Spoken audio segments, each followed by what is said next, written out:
Dave with DRH Acrylic Creations. Today we're learning to mix pigments, tube paints, and high flow pigments.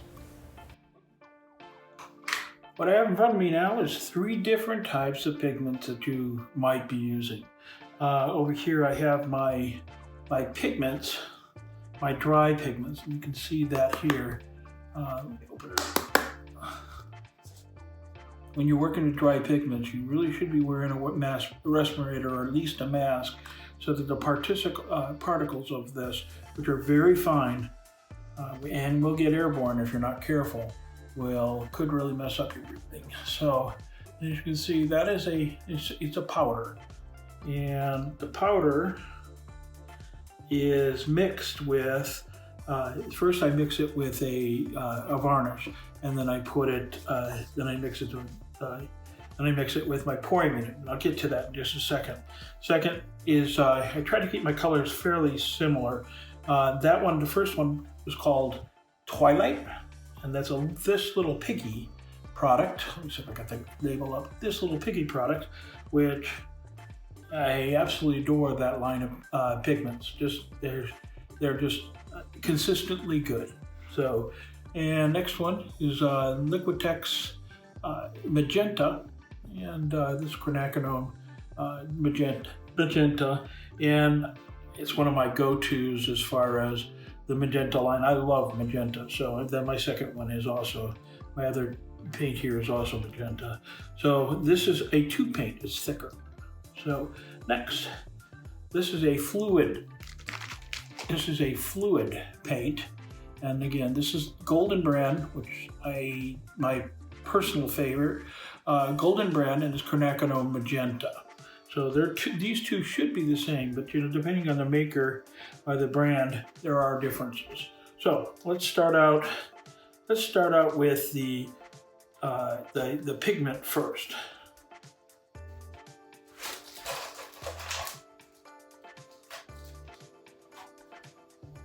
Okay, the first thing I like to do, people go different orders here for different reasons. See, what waste not, want none. See how fine that is. I'm gonna put a good amount, but not a bunch in there. Boy, I normally don't spill. And I'll leave that in there. I'm gonna close this up so I don't get it any more exposed. See, I can see that's a perfect example of what I was talking about. I'm usually really very, very careful, but as you can tell, that's fine powder. It's a mica powder, and it's really not good for your lungs. If I weren't speaking, I would have a mask on when mixing this.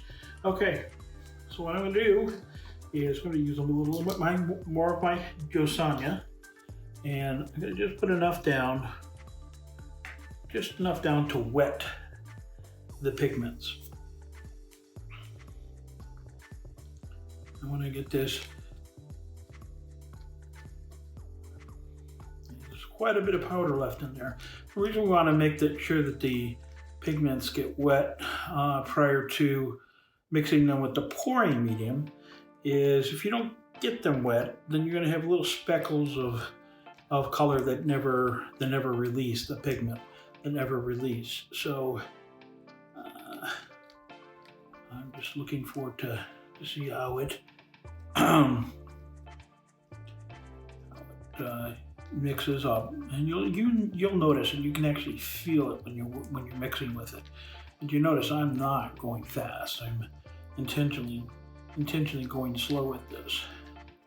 I probably put a little more Jo Sonia in there than I normally would, because this, consistency-wise, is going to be the same as the fluid. So I might have to fudge with this later. Let's see what happens. Okay. Now, these two are self-contained. I'm going to put down a dab of my tube paint, and thing with the fluid, or the flow paint, which is more liquidy, more flow. you have to mix it. You have to shake it because sometimes the pigments will sink to the bottom and settle. Now, let's see here.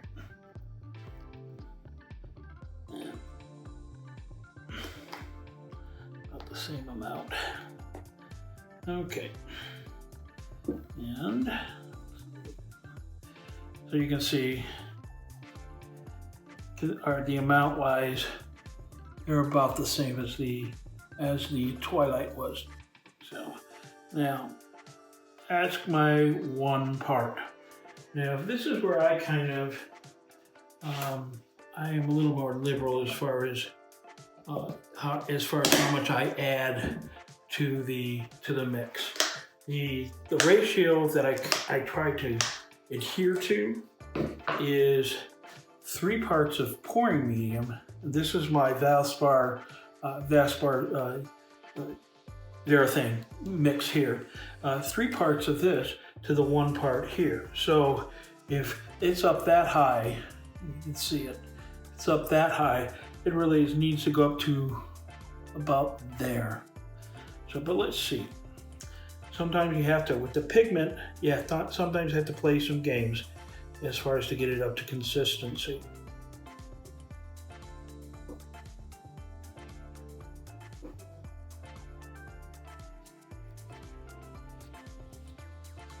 And that's mostly because I've added extra Jo Sonia to this, so it's a lot more fluid to start with.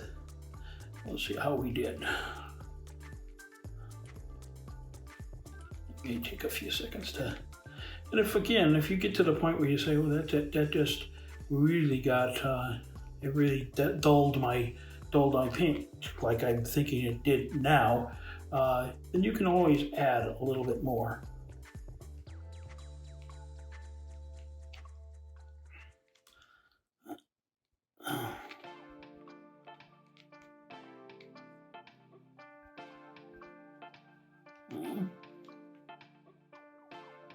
So the vibrancy of this is a little less than I would like to see it.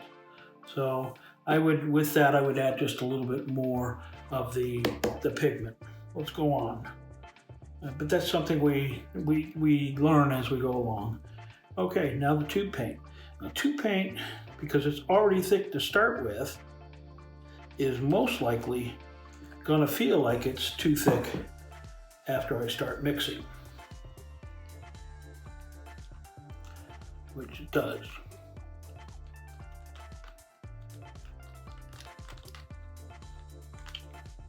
Now they're not the same colors.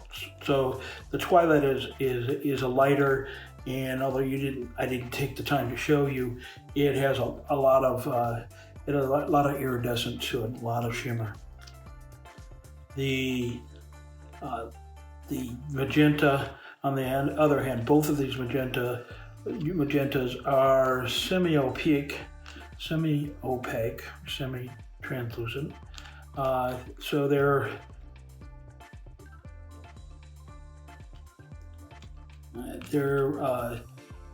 going to be more solid in the what you see in the cup, and also there is no shine to them.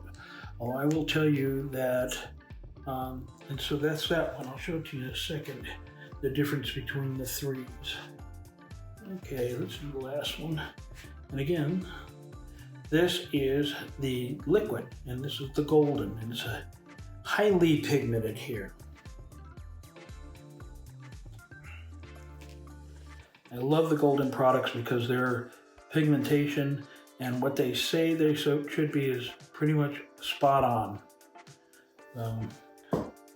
It's my favorite. It's my personal favorite tube paint to work with.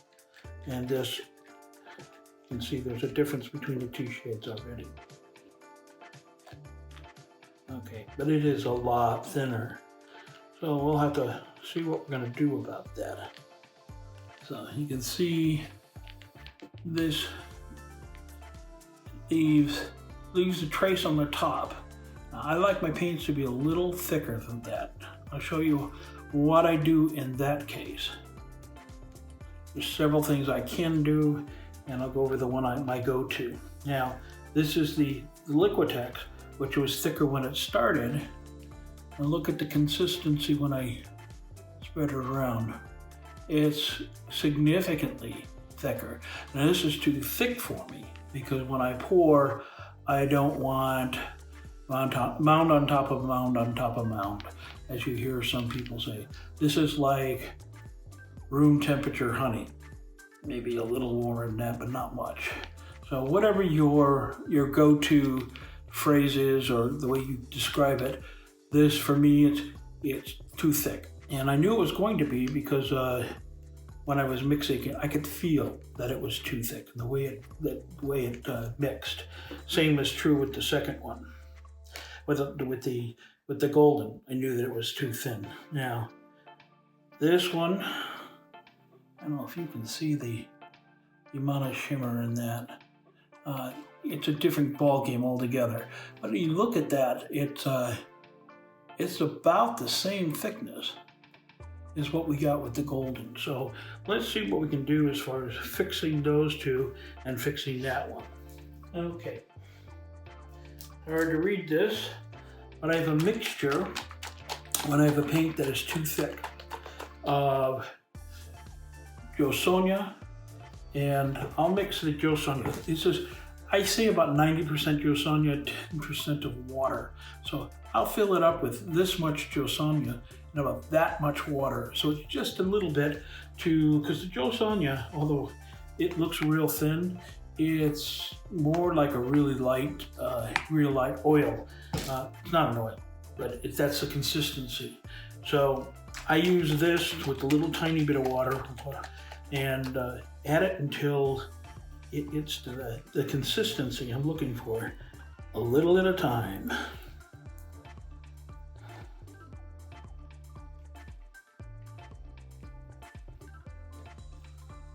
It doesn't take much to get to where you're going. It's still a little bit thick. This has a saturation point, which you can go too far. I just put a little tiny bit in there. A little tiny bit in there, and you can see that it's already gotten closer to what I'm looking for. In fact, it's close enough that I could just leave it. I'm gonna put just a few more drops in there. That's it, not much more than that.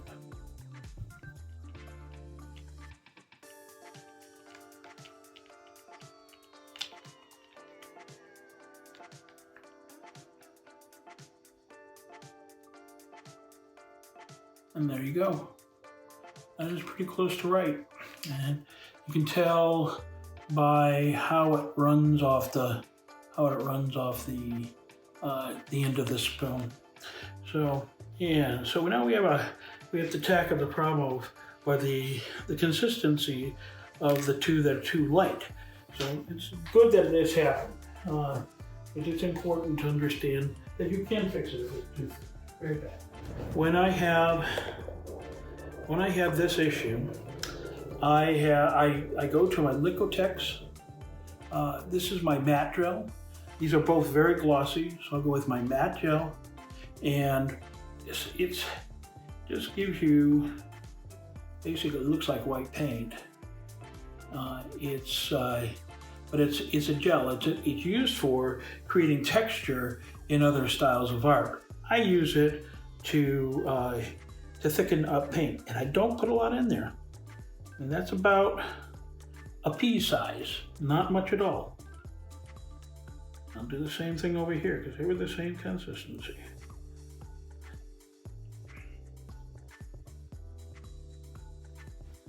Okay, let's mix this up. Do it stepwise. Don't put too much in, and you don't have to play the opposite game with this.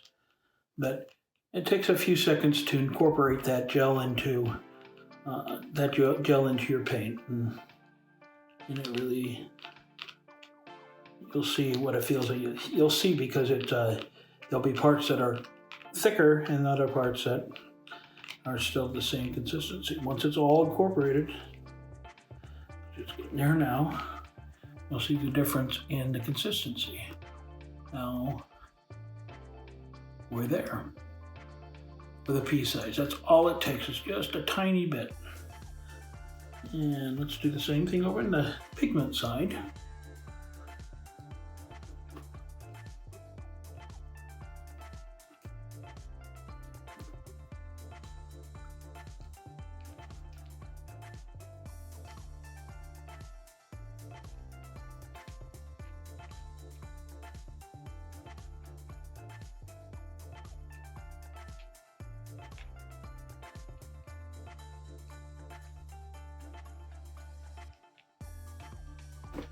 And that one's still a little too thin. Let me put a little bit more of the gloss medium in here, or the gel medium. That probably is a little much. I might have the opposite problem to deal with. So we'll go with it.